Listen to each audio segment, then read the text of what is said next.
এসবের মধ্যে দিয়েই পাকিস্তানি যেই হানাদার বাহিনী বা যারা ছিল রাজাকার তাদেরকে আমরা প্রতিরোধ করেছি। সব পশু পাখিদের নিয়ে ভালো থাকে। আমাদের মঙ্গল যাত্রাটা যারা খারাপভাবে দেখে তারা অন্য দেশে চলে যাক। আসসালামু আলাইকুম। গত একদিন আগে পয়লা বৈশাখ গেল। পয়লা বৈশাখের সময় আমাদের স্মার্ট বাংলাদেশ, পৃথিবীর মধ্যে সবচাইতে প্রগতিশীল মানুষ যেই দেশে বসবাস করে সেই দেশের মানুষ অনেকগুলো রকেট লঞ্চ করেছে। আপনারা নিশ্চয়ই দেখেছেন বিভিন্ন ধরনের ছবি, পেঁচা পোঁচা যা যা আছে এগুলো নানান কিছু তারা বাংলাদেশের আকাশ থেকে উৎক্ষেপণ করেছে। এখানে চারুকলার সব বিজ্ঞানীরা, হাতি আছে, একটা ভোদর আছে, টাপা পুতুল আছে। বিজ্ঞানময় যে শিক্ষা ব্যবস্থা সেই শিক্ষা ব্যবস্থায় শিক্ষিত হয়ে তারপরে তারা এগুলো করছে। এখনো পর্যন্ত সেই অন্ধকারের বিরুদ্ধেই লড়াই করে যাচ্ছি। একটা আলাদা শ্রেণী তো সব জায়গাতেই থাকবে, তাই না? কোনো সমস্যা নেই, কিন্তু সমস্যাটা হলো সোশ্যাল মিডিয়াতে আমার মনে হয় আমার যারা ফলোয়ার বা আমার ফেসবুকে ফ্রেন্ড লিস্টে যারা আছে, আমি ফেসবুকে গেলে হয়তো এটার নেগেটিভ জিনিসগুলো দেখি, কিন্তু বাস্তবতা হচ্ছে আপনাদের কাছে এটা খুব নগণ্য হতে পারে, কিন্তু এটা বিশাল সংখ্যা। সারা বাংলাদেশে আপনারা কালকে নিশ্চয়ই দেখেছেন, বিশেষ করে কয়েকটা টেলিভিশন এমনভাবে একদম ভোর রাতে ওদের মনে হয় নাইট রিপোর্টারকে বোধহয় বাসায় আসতে দেয় না, নাইট রিপোর্টারকে ওইখানে রিপোর্ট করতে হয়েছে, তারপরে বোধহয় সকালে টিম গিয়েছে। প্রতিটা মুহূর্তের আপনার লাইভ কি হচ্ছে না হচ্ছে এগুলো ভয়ঙ্করভাবে আপনার ফলাও করে প্রচার করা হয়েছে। এবং সেই প্রচারণাগুলোতে মানুষের যে উপস্থিতি ছিল, সাধারণ মানুষের যে উপস্থিতি ছিল, সেটা আপনার কাছে হাস্যকর মনে হলেও এত বেশি হাস্যকর না সেটা। তো এই জিনিসগুলো ধরেন পয়লা বৈশাখ, মানে এটা তো আমি ধর্মের জন্য করছি না, তাই না? আপনি যদি মনে করেন এটা বেদাত, কেউ যদি ফতোয়া দেয়, আমি এই ধর্মীয় এগুলোতে আমি যাচ্ছি না, কারণ আমি তো ধর্মের জন্য করছি না এটা। অতএব এটা বেদাত টেদাতের কোনো বিষয় না। বাঙালি তার জাতি হিসাবে সে যদি কোনো উৎসব করতে পারে, কোনো সমস্যা নেই। কিন্তু প্রশ্ন হচ্ছে যেই মানুষগুলো এটার আয়োজক, তারা বলছে কি মঙ্গল কামনা করছে। এটা হচ্ছে এই ইয়েটার নামই দেওয়া হয়েছে র্যালিটার মঙ্গল শোভাযাত্রা। তো মঙ্গল শোভাযাত্রা যারা বলছে তারা তো কেউ ধর্মে বিশ্বাস করে না। এদের বেশিরভাগই যারা এগুলো নিয়ে খুব নাচানাচি করে, এগুলোকে বাংলাদেশের কালচার হিসাবে প্রতিষ্ঠিত করতে চায়, তারা কিন্তু বেশিরভাগই ধর্ম বিশ্বাস করে না। আর ইসলামকে তো তাদের সবচাইতে বড় শত্রু এটা তারা মনে করে। এখন এই মানুষগুলো যদি অদৃশ্যে বিশ্বাস না করে, তাহলে তাদের এই যে অদৃশ্যের কাছে তারা মঙ্গল কামনা করছে, সকল অশুভকে ধ্বংস করে তারপর তাদের জন্য শুভ বয়ে নিয়ে আসবে, সেটা তাহলে কার কাছে করছে? এটা এমনি এমনি আসে নাই। 1971 সালের স্বাধীনতার ফল হচ্ছে এটা। অন্ধকারের বিরুদ্ধে তরবারি দিয়ে লাভ হয় না, অন্ধকারের বিরুদ্ধে আলো জ্বালাতে হয়। সংস্কৃতি সেই আলোটাই জ্বালে। আত্মপরিচয়ের উপরে যে আঘাতগুলো আসছে সেগুলোকে রুখে দিতে হলে সংস্কৃতি চর্চাই সবচেয়ে বড় হাতিয়ার। র্যালি, যেটাকে মঙ্গল শোভাযাত্রা বলা হচ্ছে, এটা কিন্তু ঢাকা বিশ্ববিদ্যালয়ে পাকিস্তান আমলেও হতো। সেটার নাম মঙ্গল শোভাযাত্রা ছিল না। লিখে দেখেন আপনি, মঙ্গল শোভাযাত্রা লিখে করেন, সার্চ করেন, শুরুতে সব নাম পেয়ে যাবেন। তো তখন তারা, এটা তো এই মঙ্গল শোভাযাত্রা ছিল, তখন এই যে এই ধরনের পশু পাখি এগুলো এত কিছু আসতো না। এটা কোত্থেকে আসছে? এগুলো স্বাধীনতার মাধ্যমে আমরা ভারত থেকে আমদানি করেছি। ভারত ঠিক এইটাই চেয়েছে, আপনাদের ভেতরে এই ধরনের যত সব তাদের ধর্মীয় জিনিসপত্র আপনাকে অন্যভাবে গেলাবে। কয়দিন আগে ঢাকা বিশ্ববিদ্যালয়ে রমজানের ভেতরে একদম রোজার সময় আপনি দেখেন সেখানে হোলি খেললো। আমি হিন্দুরা হিন্দুদের ধর্ম পালন করবে, সেটা একদমই একান্ত তাদের ব্যাপার, আমার এটা নিয়ে কোনোই নেই। আমি হিন্দুদেরকে বলছি না যে আপনারা আমাদের ধর্ম পালন করেন, সেটা তাদের ব্যাপার, তারা তাদের ধর্ম যেখানে ইচ্ছা সেখানে পালন করুক। কোনো মন্দির যদি মসজিদের পাশে থাকে তারা তাদের মন্দিরে পূজা করুক, আমরা আমাদের মসজিদে নামাজ পড়বো, কোনো সমস্যা নেই। কিন্তু হলির ভেতরে কিছু ছেলে পেলে দেখলাম যে তারা বলছে যে রোজাও আছে, আবার ওগুলোও করছে। রোজা কি হালকা হয়েছে এই ডান্সে? আমার মনে হয় না, মাঝে মাঝে আনন্দ করাটা ইটস ওকে। ধর্মের চিন্তার বাইরে যদি আমরা চিন্তা করি, এটা আমরা আমাদের নিজেদের একটা উৎসব হিসেবেই আমরা আসি।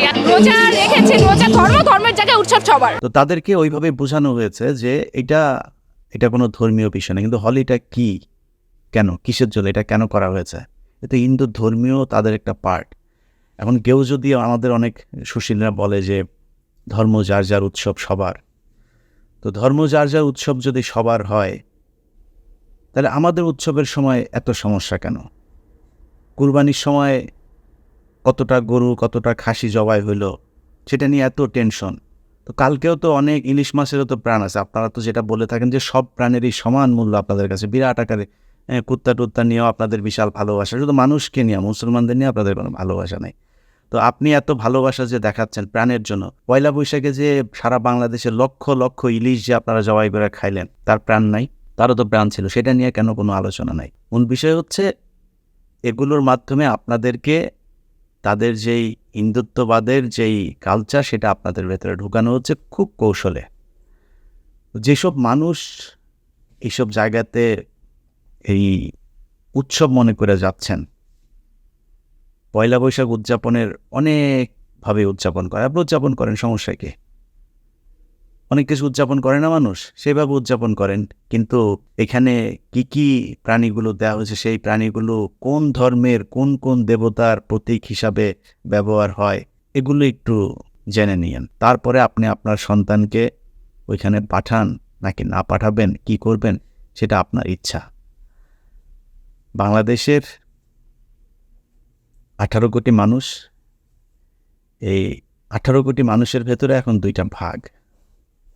দুইটা ভাগের ভেতরে একটা ভাগ তারা এগুলো জেনেই করছে, আরেকটা ভাগ হচ্ছে না জেনে করছে। অতএব আমার আজকের ভিডিওটা যারা না জেনে করছেন তাদের জন্য, যারা জেনে করছেন তারা চায়, আপনি বিশ্বাস করেন আমাকে, ভারত যদি বাংলাদেশে আক্রমণ করে, শুধু হিন্দু না, হিন্দুদের ভেতরে অনেক হিন্দু আছে, তারা সেটা প্রতিহত করবে।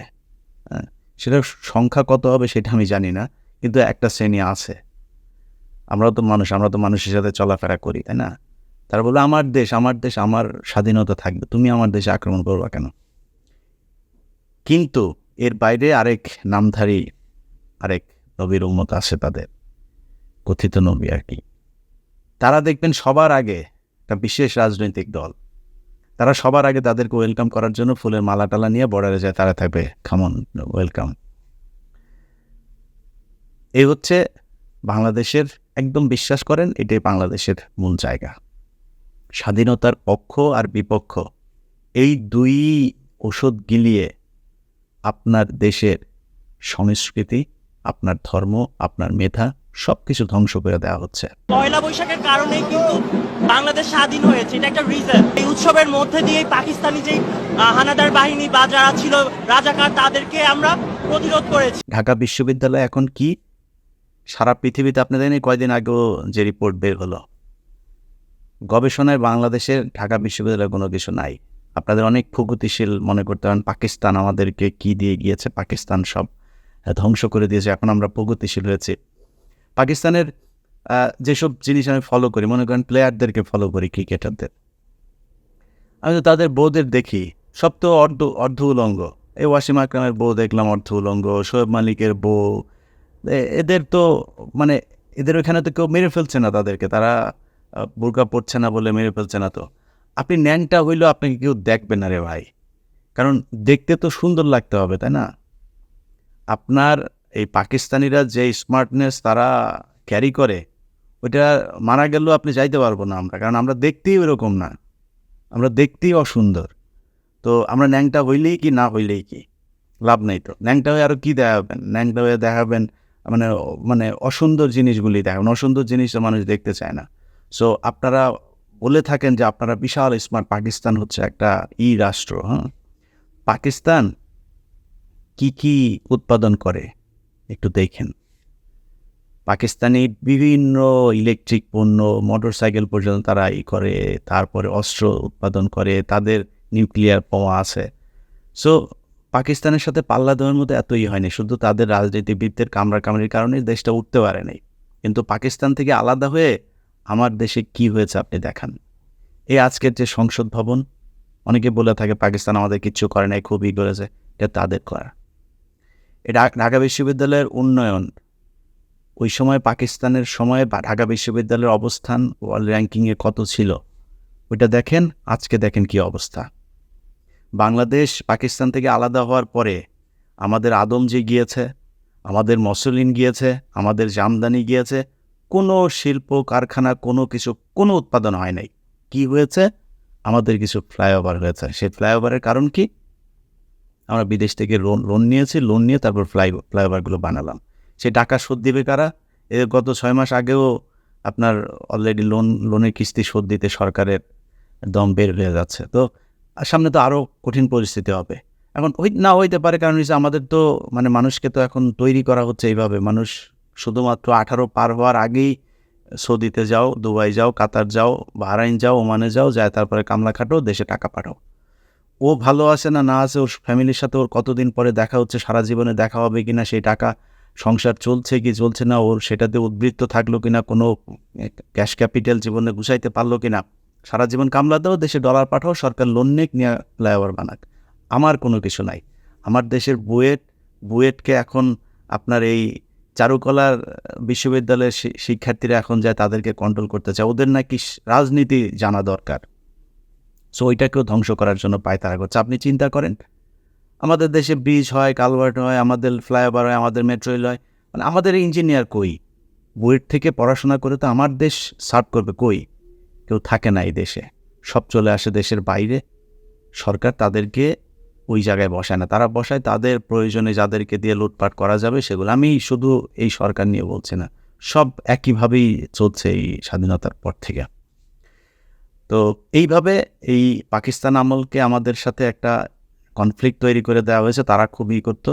তো পাকিস্তান যাওয়ার পর থেকে এমন কোনো উন্নতি হয় নাই যেটা দিয়ে আমরা মনে করবো ওকে আমরা এখন প্রগতিশীল হয়েছে। তো প্রগতিশীল হয়ে আমরা পাকিস্তানের চেয়ে মানে এই কি বলে সেটা, শারীরিক স্মার্টনেস বলেন, কাপড় খোলার স্মার্টনেস বলেন, কিংবা প্রযুক্তিগতভাবে বলেন, কোনো দিক থেকে আমরা তাদের থেকে উপরে উঠতে পারি নাই। আজকের এই ভিডিওটা এর আগেই দেওয়ার ইচ্ছা ছিল, ভিডিও করতে ইচ্ছা করে না এখন আর তেমন।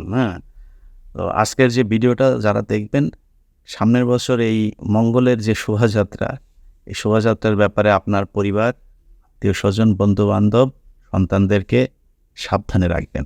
আমি ধর্মীয় বক্তা না, কিন্তু কিছু কিছু ধর্মীয় বক্তার মতে এটা শিরক হতেও পারে। অতএব ধর্মীয় বিষয়টাতে না গেলেও আপনার দেশের জন্য এটা এই ভারতীয় যে আগ্রাসন, সাংস্কৃতিক যে আগ্রাসন, এই আগ্রাসন থেকে মুক্ত হতে হলে পণ্য যেভাবে বয়কট করছেন, এই ধরনের যেসব ভারতীয় আচার অনুষ্ঠান আছে এগুলোকে বয়কট করতে হবে। আল্লাহ হাফেজ।